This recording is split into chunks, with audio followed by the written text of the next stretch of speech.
If you're in your late 50s, 60s, or beyond, and you've been faithful about your daily walk, there's a chance you've had this nagging, confusing thought.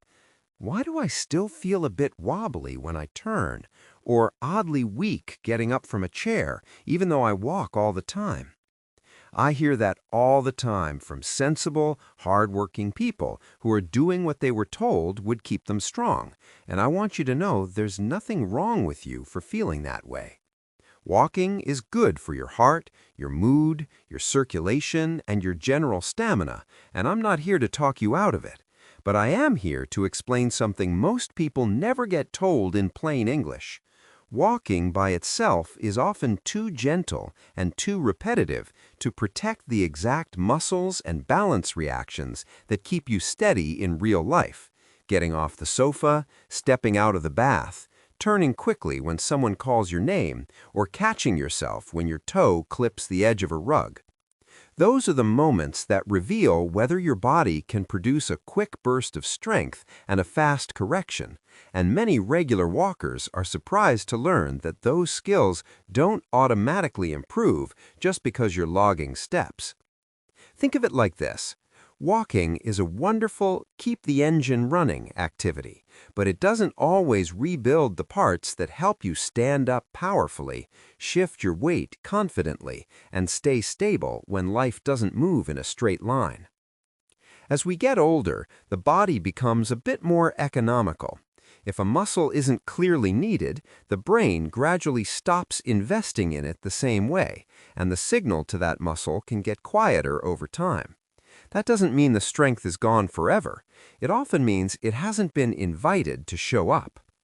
The encouraging news is that you can send a very clear invitation with a few simple movements your body already understands, movements that feel familiar because they're part of normal living. I want to walk you through 3 of them in a calm, practical way, because when seniors practice these consistently, they often notice everyday tasks feel easier. Standing from a chair, climbing a step, turning in the kitchen, feeling stable on a curb, even just moving around the house with less hesitation. The first movement is the one that tells you a lot about real-world strength, standing up from a chair and sitting back down with control. It sounds almost too simple, but it's one of the most honest leg and hip power tests there is, because it makes your body work directly against gravity. On a walk, your legs are mostly swinging and catching, and the effort is spread out. When you stand up from a chair, your thighs and hips have to generate enough force to lift your entire body, and that's the exact kind of strength you need for stairs, toilets, getting out of the car, and rising from the edge of the bed, situations where people often feel vulnerable or unsteady. To practice it safely, choose a sturdy chair that doesn't slide. Sit near the front edge, place your feet flat and slightly back so your heels are under you rather than out in front, and let your chest lean forward just a little as if you're bringing your nose over your toes. Keep your back tall rather than rounding, then press down through your feet, especially your heels, and stand up as smoothly as you can. Pause for a second once you're upright, and then sit back down slowly, as if you're trying to land quietly rather than plopping. That slow lower is just as valuable as the stand because it trains control. Aim for about 8 to 10 gentle repetitions. If you need your hands on the chair arms at first, that's fine. Use as little help as you need and gradually do less over time. If it feels too hard, make the chair higher by adding a firm cushion, or start from a higher seat, like a dining chair, instead of a low soft arm chair. If it feels easy and your knees are happy, you can cross your arms over your chest to make your legs do more of the work. The second movement is about balance in motion, not balance while standing still. Many people can stand with both feet planted and feel fine, and they can even walk forward confidently, yet they feel uncertain the moment they have to change direction, step around something, or walk on a surface that isn't perfectly even. That's because real-life balance depends on your ability to support your weight on one leg for a split second, then switch, over and over, while your core and hips steady you. A simple standing march teaches that skill in a safer, more focused way than ordinary walking does. Stand tall with your feet about hip-width apart near a kitchen counter or the back of a solid chair. Let your hands rest lightly for reassurance, not to hold you up like a lifeline. Soften your shoulders and imagine your ribs are stacked over your hips, comfortable and upright. Then lift one knee a few inches, and as you lift that knee, allow the opposite arm to swing forward naturally, the way it does when you walk. Put the foot down and switch sides in a steady rhythm. Left knee, right knee, back and forth. Start with 1 minute, rest, and if you feel good, build up to 2 minutes. The goal is smooth and controlled, not fast and breathless. If you feel a bit unsteady, make the knee lift smaller and keep one hand on the counter. If you want a little more challenge, lift your knees slightly higher. Slow the movement down so you have to balance longer on each leg, or reduce how much you touch the support. As you do it, pay attention to what you feel waking up. The sides of the hips working to keep your pelvis level, the gentle tightening of your midsection that keeps you from swaying, and the small muscles around the ankles that make tiny corrections you don't normally notice until they're not as responsive. Those small corrections are what help you when you turn in a narrow hallway, step onto a curb, or pivot to put the kettle on without feeling like your feet are a half-second behind you. The third movement focuses on something that's surprisingly important for steadiness, the strength and control of your calves and ankles. People often think of leg strength as thighs only, but the lower leg is a major player in keeping you upright.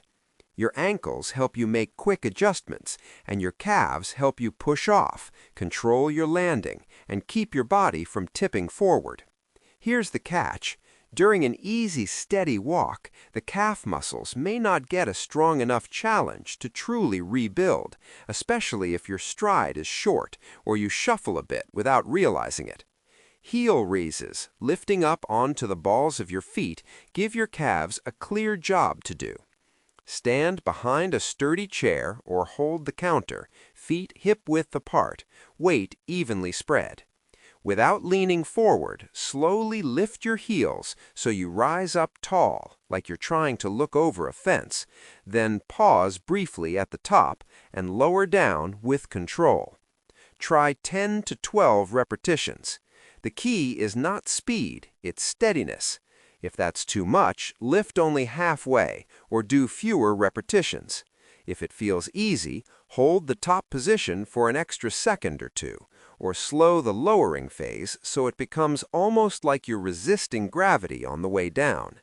Over time, that controlled strength can make a noticeable difference in how stable you feel on slopes, on thick carpet, stepping off a curb, or walking across a car park where the surface isn't perfectly flat.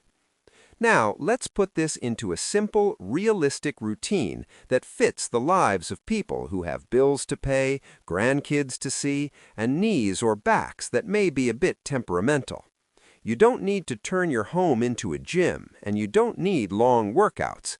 Most seniors do best when they practice these movements in short, regular sessions, almost like brushing your teeth for your muscles and balance.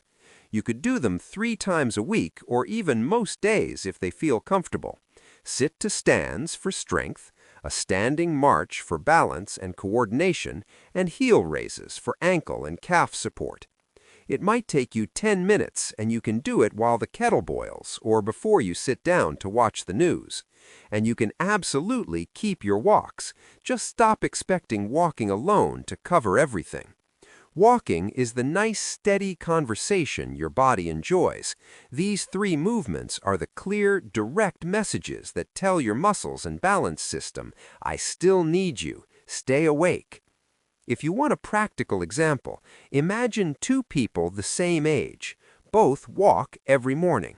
One of them also practices getting up and down from a chair with control, marches in place while waiting for the microwave, and does a few heel raises at the counter. Over time, that second person is often the one who finds stairs feel less like a negotiation, who turns with more confidence, who feels steadier stepping out of the shower, and who doesn't need to plan every movement like a careful chess move. Not because they're younger or luckier, but because they kept the right systems switched on. If you start this and it feels awkward at first, that's normal. You're not failing, you're retraining. The body learns by repetition, and the brain learns by receiving clear signals. Give it a little time.